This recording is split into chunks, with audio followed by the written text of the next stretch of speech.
This is Umar for BoxNation. We're in London at Riyadh Season Media Day. I've rudely interrupted Frazer Clarke's lunch. Frazer, just want you to actually take this laptop for a second. Press the space button. Just give me your thoughts on this. Do you think potentially we see a trilogy? No, because I'll clean him out more comfortably this time, and there'll be no need. No judges needed this time? No. When do you end it? Within 6, I think. Within 6. Why?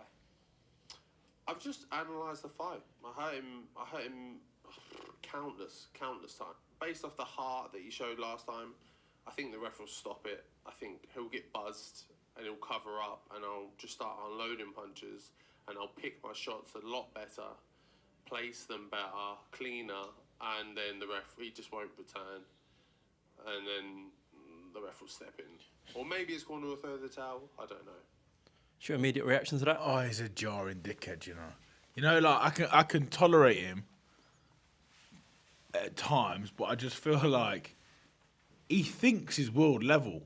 Like, he thinks he's way above the level he's at. And I don't know where it's come from. Yeah, he's knocked over a few people. He's done a good job, but he's not as good as he thinks he is. And he's not. I'm not sure if the people that are with him think he's as good as he thinks he is, or they're just happy to take shitloads of his money. But I don't think he's as good, nowhere near as good as he thinks he is. He thinks he can just walk in there and take me out in 6 rounds. Not a prayer. He's delusional. He seems very confident. He seems confident, but he's a good actor. He's a good actor. Like, he's talked himself into believing that he won that first fight. I'll put him under pressure. This and that. He's talking about, I was the one throwing the shots. Yeah, but what did you land? He knocked me down. I got up. Like, the fight was a draw. I've had to accept it. I think I won the fight, but I've had to accept it as a draw. He's convinced he won the first fight. Yeah, when he says stuff like that, it's half laughable, because does he think I'm some pussy or just going to jump on the floor? Because I ain't. Never was, never have been. Listen, he's a clown, like I said. I can't wait to fucking punch him. Okay, give me your version of events. What happens in this rematch? Well, it's going to be a tough fight because he's a good fighter. Do you know what I mean? I'm not going to discredit him at all. I imagine the first round could catch light, or we could both be cancelling each other out, working on the mistakes we've made and trying to correct things. But yeah, I know he's going to bring it. I know he's going to come. But you think he's going to hit me and then jump on me? Does he not think that I expect him to do that? Like, does he not think I've trained to do that? Let's see if he can do that. Okay. Wanker, man. Like, it doesn't annoy me. I just think you think you're so much better than you actually are. Literally, like, I don't like. Is it delusion or what? Like, he's not that good. How does this rematch differentiate from the first fight? It's on a bigger platform. I mean, in the ring, obviously. In the ring. In the ring, I just think I've learnt from my mistakes. I know where I can improve, and I've gone away and worked on that. I don't think it's just a foregone conclusion. I think it's going to be hard work. He's a tough guy. He's a good fighter. And I'm definitely not underestimating or talking about him like I just go in there and do it at a win, because I know that I can't. I know it's going to take a huge effort to do what I need to do. Okay. Do you believe you stop him? Yeah, I do. I believe he stops himself. I believe that talk he talks about there, I feel like he's got an obligation to try and impress his little Ipswich fan base. I feel like he's got an obligation to come and be this Wardley. He's put that out there that he comes for war. I think he's going to walk onto a shot and knock himself out. Okay. Were you surprised about his determination, heart, will in the first fight, though? No, not really. No? Not really. Like, and I know you can just tell in some people talk it like, there's a lot of people in the division. I could start talking about them now that talk a good game. A lot of plastic gangsters talk like they're hard and like they can have a good scrap, and we've seen them on their arse. He does talk a good one, yeah, but he can back it up. Okay. Where does this confidence come from, you think? From him? Yeah. Oh, he's in a town full of farmers. He's probably the big fish in it, do you know what I mean? Blowing smoke up his arse. But yeah, like, no real fighting people there, no fighters. Where he's from, he'll be top dog, do you know what I mean? So he'll be told what he wants to hear, blowing smoke up his arse all the time. No. I people keep it real with me. People tell me you need to improve, you need to be better, you could do this better, you could do that better. And I believe them and listen to them.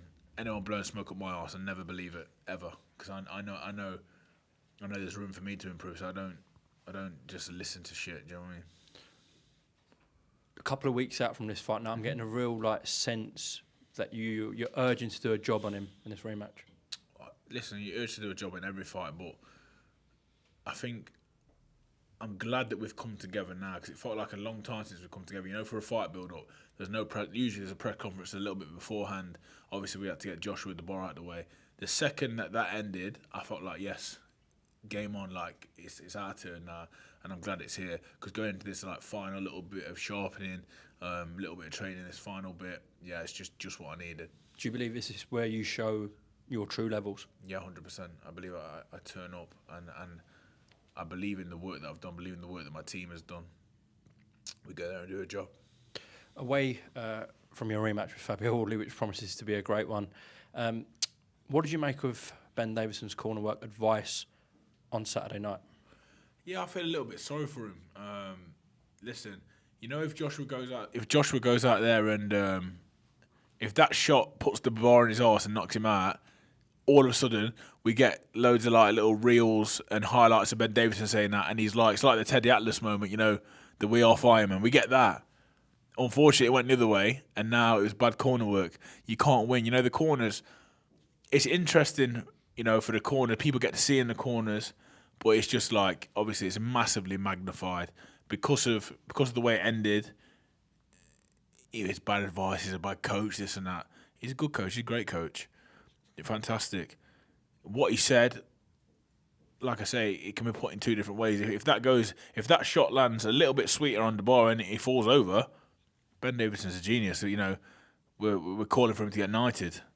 Obviously, Joshua gets knocked out, and it's terrible corner work. You can't really win. When you sparred Daniel a couple of weeks before the fight, did you get the sense that potentially could happen? I knew that before I even sparred him. Listen, if this guy hits you, he can knock you out. He's right up there with the hardest punches I've ever been hit by. Right up there. But again, we had a good spar, really good spar, competitive, but sparring. He was a different animal in his fight to when we sparred. He was a different gear, levels above. So, but you get that in gyms all the time up and down the country. That's why a lot of people are. But on that fight night, he was good. Of course, he landed the first 10 and shot. He was the boss over Anthony in that fight. But you talked about Daniel's jab. It's like a backhand, one of the hardest jabs you've ever taken. It's like a power shot. And That was really the problem for Anthony on Saturday. Yeah, absolutely. There was that. And then, I think that looping right hand over the top that he landed, it's a really good shot, because a lot of time people throw that and miss it. You know, miss by a little bit, or he caught it so sweet, you know, in that moment. I think Anthony's hand position didn't help the situation. You know, I think it sort of invited the shot, but it landed nevertheless and put him down. And then after that, I feel like if Daniel Dubois hits you clean and then fly gloves, you need about a week to recover, let alone 10 seconds, and then to go into the next few rounds. AJ did really well. Obviously in the heat of battle, could he have done anything to nick himself a couple more seconds here and there? You could have held him a little bit tighter, possibly, but Daniel's a strong man who's trying to shrug you off. It was really difficult for him. Last one, Frazer. Honestly, do you think you should stay away from Daniel Dubois next? Next? Yeah, it ain't next for me, is it? Do you know what I mean? That's levels above. No. I'm talking about Anthony. Oh, sorry. Anthony, I was just saying me. I'll get it off him. Do you know what I mean? Fuck that. In time. Of course, yeah. It's a really good question, just because, you know, when they both possess fight-changing power. Now we're talking about milliseconds and fractions of seconds. Don't for one second think that Anthony couldn't do the same to Daniel, because he could. That's just the facts of it. Now, is he willing? This roll the dice thing. This is the thing. I really don't like the terminology that's been used. That it just says to me that you're gambling. You don't want to go and gamble with Daniel Dubois. I'm telling you that. 9 times out of 10 you come up short if you're going into a. But that right hand that Anthony cracked with him, and Ben said roll the dice. What if that put Dubois on his backside? Yeah, but I just thought, maybe that's a different side to Ben. I don't know. I thought Ben was a calculated man that goes for like certainties, not if, buts, or maybes. Do you know what I mean? And roll the dice. It's just the terminology it was used in the moment, I Maybe suppose. you saw Anthony was flagging. Yeah. But yeah, would I like to see him in with him next? I don't see why not. I don't see why not. I think if they boxed each other 10 times, it could be 5-5. You know what I mean? It's like no one's like a clear better than the other. Devastating win, obviously, destructive knockout, but I still don't see him as a completely miles above better fighter than Joshua. I just see him as a really good performance. Frazer, appreciate your time on an historic bill, better BFV Bill. As I understand that you and Fabio will be kind of the co-main event chief support underneath, because Joe called in, Shakur Stevens was off, and I don't know, Eubanks Arameta I think has been downgraded before you. It's not a proper fight, is it? Frazer, appreciate your time. I'll see you in Riyadh. No worries, mate. See you Thank there. you.